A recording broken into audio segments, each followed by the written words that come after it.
ये पेरेंटिंग की वर्कशॉप है। तो एक कहानी मैं अक्सर जो है ना वो पेरेंट्स को सुनाती हूँ कि एक बच्चा था, वो अपने दादा के पास आया और आके उसने कहा कि जी आप तो बहुत सक्सेसफुल इंसान हैं, आप तो बहुत कामयाब इंसान हैं, आप मुझे बताइए कि सक्सेस की जो चाबी है, जो कुंजी है, जो की है, वो क्या है। तो दादा हमेशा ये बात बोलता था कि अच्छा चलो ठीक है, मैं तुम्हें अगली दफ़ा बताऊंगा, मैं तुम्हें अगली दफ़ा बताऊंगा। एक दफ़ा बच्चे ने जिद पकड़ ली कि नहीं, आज तो मैं सुन के ही जाऊंगा कि वजह क्या है, कि सक्सेस के पीछे जो सक्सेस की जो चाबी है, जो कुंजी है, वो क्या है। तो दादा ने कहा चलो ठीक है, आज तो मेरे साथ चलो, आज हम 2 पौधे खरीद के लेकर आएंगे। और वो दोनों गए और 2 पौधे जाके खरीद के लेकर आए। दादा ने एक पौधे को बाहर छोड़ दिया और एक पौधे को बड़े प्यार से, बड़े अच्छे तरीके से वो अंदर ले आए, घर के अंदर। जब घर के अंदर लेकर आए तो दादा ने कहा कि चलो ठीक है, हम इसका बहुत अच्छे तरीके से ख्याल रखेंगे, जो पौधा घर के अंदर है, और उसको पानी भी देंगे, उसको अच्छी अच्छी खाद भी डालेंगे और सारी चीजें देंगे। और जो बाहर पौधा है उसको जो उसकी जरूरत का पानी है वो तो मिल ही जाएगा बारिश के जरिए, बारिशें बहुत होती हैं यहाँ पर, और उसको हम बाहर ही छोड़ देते हैं। लेकिन जिस दिन बारिश नहीं होगी, उस दिन वहां पर हम उसको थोड़ा सा पानी दे देंगे। बच्चा तैयार हो गया और वो दोनों पौधों को लाकर जिस तरीके से दादा ने कहा था उसी तरीके से उन लोगों ने रख लिया।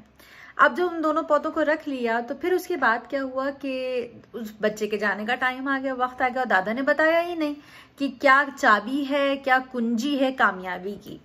तो बच्चा जिद करने लगा कि दादा आपने मुझे बताया नहीं कि कामयाबी की कुंजी क्या है, कामयाबी की क्या है, चाबी क्या है। तो उन्होंने कहा कि ठीक है, तुम इस दफा चले जाओ, ये मेरा तुमसे वादा रहा कि अब जब तुम अगली दफा आओगे, अगले साल आओगे छुट्टियां गुजारने के लिए मेरे पास, तो तुम्हें इसका जवाब जरूर मिलेगा। बच्चा चला गया। अगला साल जब आया और उसके स्कूल की छुट्टियां हुई, दोबारा से वो अपने खुशी खुशी अपने दादा के पास आया। एयरपोर्ट से निकला ही था तो उसने फौरी तौर पे वही सवाल किया कि दादा आपने मुझसे वादा किया था कि सबसे पहले मुझे आज आप इस बात का जवाब देंगे कि कामयाबी का राज क्या है।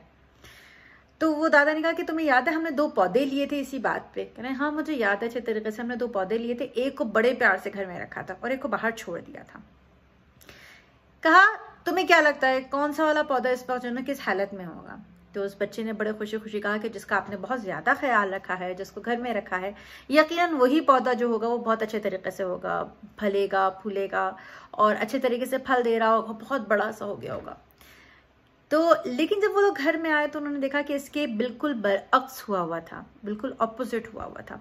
जो पौधा घर में था वो फिर भी छोटा सा था और अभी तक वो फल नहीं दे रहा था, जबकि जो पौधा जो बाहर था, जिसने जिंदगी की तमाम तकलीफों को उठाया था, जिसने धूप को और तूफानों को झेला था, हवाओं को, तेज हवाओं को झेला था, जिसे सारी मुसीबतें उठाई थी, वो पौधा एक तनावर दरख्त बन चुका था जो कि फल दे रहा था। तो दादा ने यही बात उसको समझाई कि जब हम अपने बच्चों को, ये जो बच्चे होते हैं ये भी बिल्कुल पौधों के तरीके से होते हैं, हम अपने बच्चों को हर आसाइशें दे देते हैं, तब हमारे बच्चे कभी भी कामयाब नहीं हो पाते।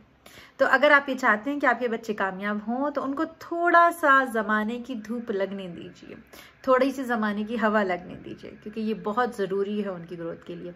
पेरेंटिंग डजेंट मीन, मैं हमेशा ये कहती हूँ अपने वर्कशॉप्स में और तमाम तर वर्कशॉप्स में, कि पेरेंटिंग का मकसद सिर्फ ये नहीं होता कि आपने उनको अच्छा खाना दे दिया, अच्छे कपड़े दे दिए, अच्छी तमीज़ सिखा दी। पेरेंटिंग का मकसद इससे कहीं ज़्यादा है। उनको ज़िंदगी में जिन जिन चीज़ों के लिए आपकी ज़रूरत पड़ने वाली है, आपको उनको पहले से तैयार करना पड़ेगा। Thank you so much. अगर आपके पास कोई सवाल है प्लीज़ डू कमेंट, और अगर आपको ये वीडियो अच्छी लगी है प्लीज़ डू शेयर।